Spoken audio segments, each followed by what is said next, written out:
Bizning boy odatlarimiz. Men hech qachon sochimni uyda yuvmayman. Chunki sochim juda ham uzun. Salonga borib, chiroy qilib yuvdirib, uxotlar qildirib, cho'tki bo'lib olaman. Og'a siz zo'risiz. Sizdan zo'ri yo'q. Boy ekansiz.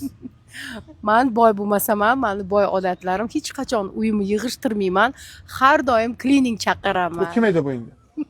Bu kim bu? Tochkan xo'jayinimi bu? Endi ham shunaqa bo'ladi, lekin siz naturiy boy ekansiz. Tushunyapsizlarmi buni ma'nosini?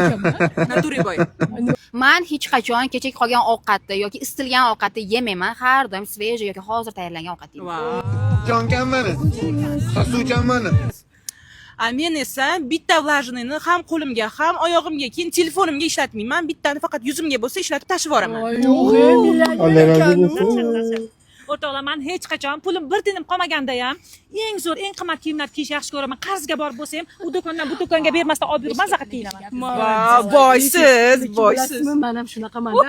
Boylar. Teng pulim bo'lmasa ham qimmat restoranlarga boraman. Shunda o'rtog'imga telefon qilaman-da, kartamga pul tashlab yubordim. Boy ekansizlar. Boyvachchalar yig'ilibdi-yu.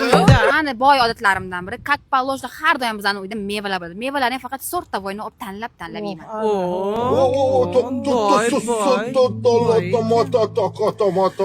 Men hech qachon bolalarimdan qolib ketgan ostatik ovqatlarni yemayman.